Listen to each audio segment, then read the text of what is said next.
मैं अपने आप को लकी समझती हूँ कि मैं टाटा हॉस्पिटल में आई थी ट्रीटमेंट के लिए। मेरे हस्बैंड ही कैंसर से नहीं जूझ रहे थे, मेरी मदर इन लॉ भी कैंसर से जूझ रही थी। 4 बार हम कैंसर से लड़ के आज आपके सामने यहाँ बैठे हैं। डॉक्टर्स ने अर्ली डायग्नोज किया, इसकी वजह से हम कई चीज़ों से बच पाए हैं।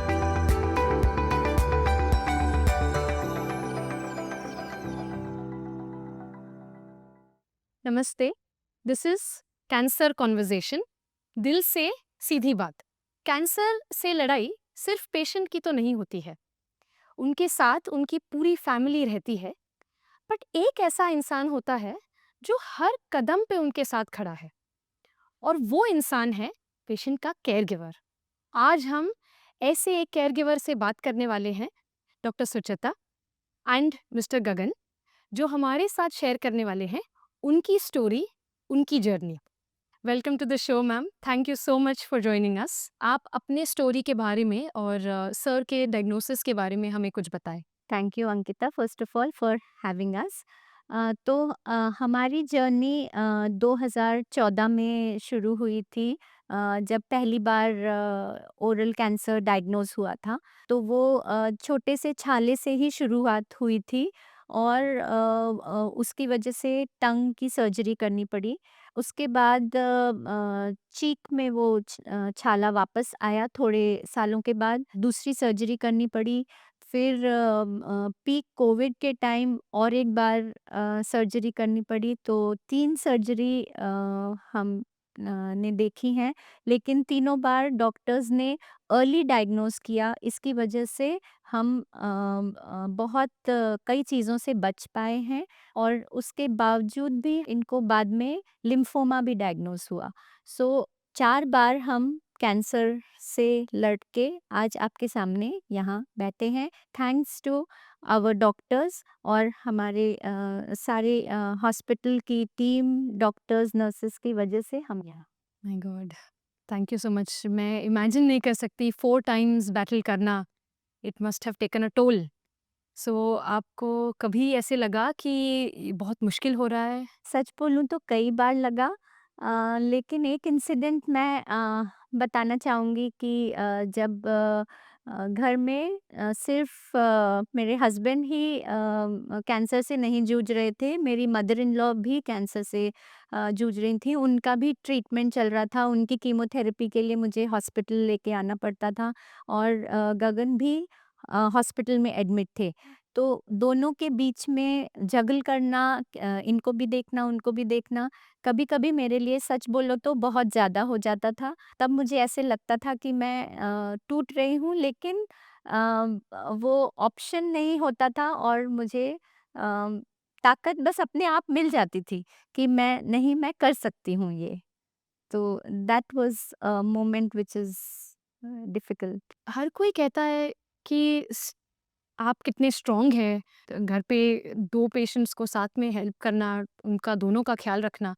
बट ये स्ट्रेंथ क्या होता है? व्हाट वुड यू से? सो स्ट्रेंथ मेरे हिसाब से और स्ट्रांग होना, आप सही बोल रहे हैं। बहुत लोग मुझे कहते हैं कि you are very strong and you have done this, but मेरे हिसाब से केयर गिवर्स को अपने आप ही स्ट्रेंथ मिल जाती है, क्योंकि वो अपने पेशेंट को देखते हैं फिजिकली, जो वो उनकी सफरिंग है उसमें तो वो भागीदार नहीं हो सकते, लेकिन बाकी हर तरह में वो इस दौरान उनके साथ खड़े रहते हैं।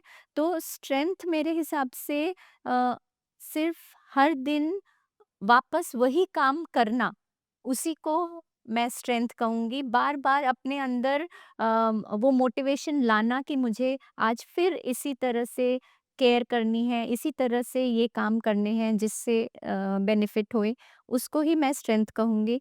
और वो मिल जाती है अगर आपका नज़रिया ठीक रहे तो। पर्सपेक्टिव, जी सही है। अ, अगर मैं आपसे पूछूं कि हमारे जो केयरगिवर्स सुन रहे हैं, आप उनसे क्या कहेंगे कि ये स्ट्रेंथ के बारे में तो आपने कहा, बट कई बार कहीं और भी मदद मांगनी चाहिए, क्योंकि अकेले तो नहीं कर सकते। बिल्कुल सही कहा आपने कि ये काम बिल्कुल एक जन से नहीं हो सकता। जैसा मैंने भी बताया मेरे घर में भी तो मुझे भी मदद माँगनी पड़ी। फैमिली में ही सिस्टर इन लॉ सब लोग मिलके हमने ये किया। सो मैं अकेले ज़िम्मेदार नहीं हूँ। लेकिन कई बार केयरगिवर्स ऐसा सोचते हैं कि कैसे मदद माँगे? लोग क्या सोचेंगे कि ये खुद अपने हस्बैंड का केयर नहीं कर पा रही है। और लेकिन उससे भी ज़्यादा ज़रूरी ये बात है कि केयर गिवर को अपना भी ख्याल रखना चाहिए। अगर वो अपना ख्याल खुद नहीं रखेंगे तो सामने वाले का ख्याल नहीं रख सकते। तो वो बहुत ज़रूरी है। कई बार केयर गिवर्स ऐसा सोचते हैं, उनको गिल्टी फील होता है कि मैं कैसे खुश रह सकती हूँ या मैं कैसे कुछ और फ्रेंड्स से मिल सकती हूँ या कहीं बाहर जा सकती हूँ। तो ये बिल्कुल ऐसे नहीं सोचना चाहिए क्योंकि उनकी भी मानसिक स्थिति ठीक रहना उतना ही ज़रूरी है जितना पेशेंट के लिए। क्योंकि अगर वो ठीक नहीं रहेंगे, घर का माहौल इफ़ेक्ट होगा, उससे पेशेंट की कंडीशन पे इफ़ेक्ट होगा। तो ये ज़रूरी है, मैं यही मेनली कहना चाहूँगी केयरगिवर्स को कि वो अपना ख़्याल भी रखें और हेल्प माँगने से कतराएँ बिल्कुल भी नहीं। सर, आप कुछ कहना चाहेंगे? ये आसान तो नहीं था। धीरे-धीरे आपका अ, फेस चेंज हो जाता है, आपकी कैपेबिलिटीज़ चेंज हो जाते हैं और प्रॉब्लम बढ़ जाते हैं। बस ये है कि अ, आपके सामने और आपके साथ है एंड वो आपके साथ सपोर्ट कर रहे हैं आपको। So that makes a big difference and when they see hope, you get hope. जब वो आशा देते हैं कि आप ठीक हो गए हैं, तो अपने आपके अंदर अपने आप आशा आ जाते हैं। तो आज अभी 12 साल हो गए हैं हमें। अ, बट हर बार हम विजिलेंट थे, हम एक्स्ट्रा कॉशियस थे और हमेशा कुछ भी और होता है तुरंत डॉक्टर के पास जाते हैं। उसकी वजह से बहुत बार हमने अपनी प्रॉब्लम को बहुत जल्दी पकड़ लिया और बहुत ज़्यादा प्रॉब्लम बाहर नहीं कॉम्प्लिकेट नहीं हुआ। सो इसीलिए आज यहाँ पे हैं। होप है कि आगे भी ठीक रहे।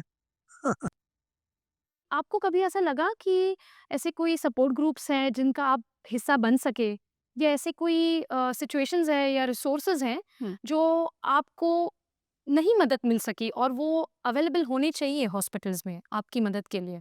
मैं अपने आप को लकी समझती हूँ कि मैं टाटा हॉस्पिटल में आई थी ट्रीटमेंट के लिए, जहाँ पे डॉक्टर्स ने हमको गाइड किया कि कैसे सपोर्ट ग्रुप का हम हिस्सा बन सकते हैं। सर्वाइवरशिप प्रोग्राम है यहाँ पे जिसका हम हिस्सा हैं। हम ऐसे प्रोग्राम्स बहुत ज़रूरी होते हैं जिससे कि हम पेशेंट्स एक दूसरे को समझ सकें और देख सकें। जब हम किसी और को देखते हैं जो इससे गुज़र चुका है तो उससे हमें एक उम्मीद मिलती है, हमें होप मिलती है, जो हमारे लिए बहुत ज़्यादा ज़रूरी होती है और हमें उससे बहुत पॉज़िटिविटी मिलती है कि अगर ये कर सकते हैं, तो हम भी कर सकते हैं। तो आई थिंक ये बहुत ज़रूरी है कि हॉस्पिटल्स पेशेंट्स को करेक्ट ग्रुप्स के साथ कनेक्ट करें और सिर्फ डिस्चार्ज ही एंड गोल नहीं होना चाहिए, डिस्चार्ज के बाद भी लाइफ है और उसमें भी हॉस्पिटल्स को थोड़ा साथ देना चाहिए, हाथ पकड़ के रखना चाहिए क्योंकि पेशेंट को और केयरगिवर को उसकी ज़रूरत होती है। जी, बिल्कुल सही कहा आपने। Survivorship clinics and support groups बहुत ज़रूरी है एंड इससे बहुत मदद मिल सकती है, एक-दूसरे से बात हो सकती है, रिसोर्सेज़ एक्सचेंज हो सकते हैं और जैसे आपने कहा कि एक डिस्कशन हो सकता है, एक बात हो सकती है कि मुझे कहाँ से स्ट्रेंथ मिला और कहीं किसी और को कहीं से स्ट्रेंथ आ रही है। बिल्कुल, थैंक यू आप दोनों का कि आप यहाँ आए, आपने अपना टाइम दिया और आई एम श्योर कि ये मुश्किल रहा होगा टू रीलिव, टू रिमेंबर आपका ये बहुत difficult journey. But I am sure कि हमारे जो व्यूअर्स हैं, जो केयरगिवर्स हैं, जो पेशेंट्स सुन रहे हैं, उन्हें इससे बहुत होप मिलेगा। मैं हूँ अंकिता और आप सुन रहे हैं कैंसर कन्वर्सेशन, दिल से सीधी बात।